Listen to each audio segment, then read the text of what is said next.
They're messing up the gene pool of America. And that takes us back to Hitler. I just can't imagine. It couldn't be me. So what he's saying is the ideal version of America is a white America. And anytime brown people infiltrate America, they're messing up the blood of America.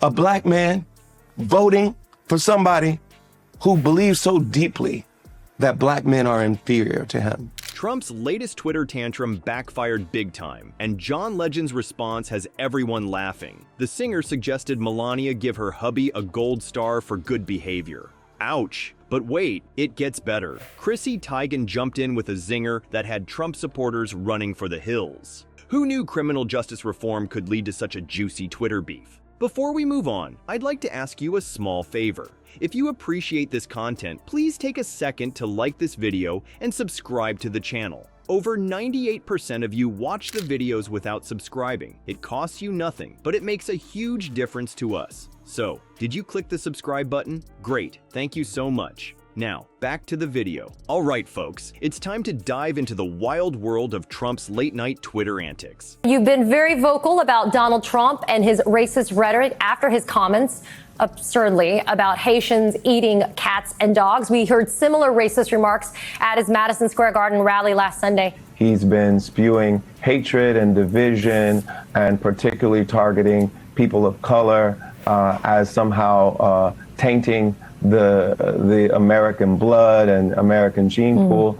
Well, of course, it's disgusting. And, it's not shocking in the sense that we've seen so much of this from Donald Trump for such a long time, his entire career. Picture this. It's a peaceful Sunday evening, and while most presidents might be catching some Z's or prepping for the week ahead, our tweeter-in-chief is glued to MSNBC. What could possibly go wrong? Well, everything as it turns out. Trump's tiny fingers start twitching as he watches John Legend talk about criminal justice reform on TV. Instead of, focusing on running the country, Orange Turd decides it's the perfect time for a digital temper tantrum. He fires off a series of angry tweets, mad that Legend didn't give him enough credit for his incredible, amazing, totally awesome work on criminal justice reform. Because that's what mature leaders do, right? But wait, it gets better. Trump, in his infinite wisdom, decides to take a swipe at Chrissy Teigen without even tagging her. Real classy move, Mr. President. He calls Legend boring and refers to Teigen as his filthy-mouthed wife. Wow, such presidential behavior. I'm sure Lincoln would be proud. Now, if you think this is just a one-time thing, think again. Our commander-in-tweet has a long history of late-night tweet storms. Apparently, 3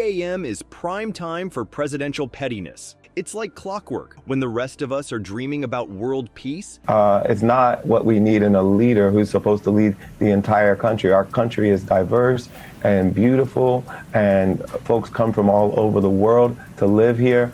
Really, frankly, very Nazi-related rhetoric, eugenic-related rhetoric. And it's really hateful, it's really divisive, and we should have a president that wants to lead the entire country and serve the entire country. Grumpy Trumpy is firing off 280 character missiles at anyone who dares to criticize him. But here's the kicker. Trump's tweets often backfire spectacularly, turning him into the butt of the joke instead of the zinger slinger he thinks he is. It's like watching a toddler try to use a smartphone. Amusing, but also kind of sad.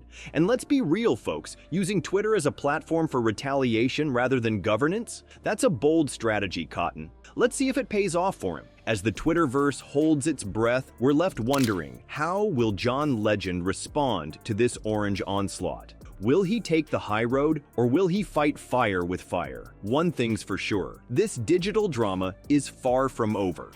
Donnie Diapers has opened Pandora's box, and now he's about to learn that when you play with fire, you might just get burned.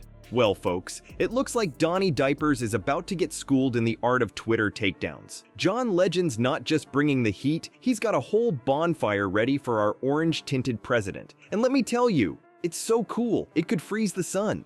Legend, being the classy guy he is, didn't stoop to Trump's level of name-calling and childish insults. You're on the ground in Ohio today campaigning for several Ohio Democrats, including... I'm actually in Pennsylvania today. Oh, okay. But I have been in Ohio very recently campaigning, and of course I've been supporting my good friend, Senator Sherrod Brown, for re-election, the infamous Springfield, Ohio. And I grew up in a family of blue-collar workers. My dad was an auto factory worker, a UAW union member. Nope, he went for something way more effective, a subtle roast that left Trump looking like an overdone turkey. Legend's tweet wasn't just a response, it was a masterclass in how to throw shade without getting your hands dirty. Our Grammy-winning hero started by pointing out the sheer ridiculousness of the situation. Imagine being the president of the United States and spending your Sunday night hate-watching MSNBC. Don't you have, I don't know, important president stuff to do? But no, Trump was too busy throwing a Twitter tantrum about criminal justice reform. But here's where Legend really showed his social media savvy. He didn't just defend himself, he went straight for Trump's Achilles heel, his desperate need for validation. Legend's tweet suggested that Trump was acting like a toddler who needed constant praise. It's like he was saying, "Aw, does little Donnie need a gold star for being a big boy?" And then came the knockout punch. Legend, in a move so smooth it could make a silkworm jealous, asked Melania to praise her husband so he wouldn't feel so insecure. Ouch. That's gotta hurt more than those bone spurs, right? But here's the real kick. Legend's been playing this game for years. He's been calling Trump a joke and a con man long before this Twitter spat. It's like he's been training for this moment, and boy did he deliver when it counted. The Twitterverse went wild. Legend's followers were cheering like he just won another Grammy. His tweets were getting more likes and retweets than Trump's hair has individual strands. It was a social media slam dunk that left Trump looking like he'd brought a plastic spoon to a lightsaber fight. But let's not forget why this all started. Legend was talking about criminal justice reform, something he's passionate about. He even founded an organization called Free America to tackle issues like mass incarceration. So while Trump was busy throwing a tantrum, Legend was actually trying to make a difference. Talk about a contrast. Well, folks, it looks like our dynamic duo of Legend and Tegan just gave us a masterclass in celebrity activism. Who knew 280 characters could pack such a punch? These two aren't just pretty faces. They're wielding their star power like a pair of social media superheroes. And let me tell you, the kids are eating it up faster than avocado toast. But here's the kicker. While Grumpy Trumpy was busy tweeting in his golden tower, Legend and Tegan were actually changing minds. Turns out, when celebs speak up, young people listen. It's like they've cracked the code on how to make politics cool again. Who needs stuffy old speeches when you've got witty comebacks and killer memes? So, next time you're scrolling through your feed, remember, those celeb tweets might just be shaping the future of politics. And if that doesn't make you want to hit that follow button, I don't know what will. Now, if you'll excuse me, I need to go update my Twitter bio to political influencer. Hey, a guy can dream, right?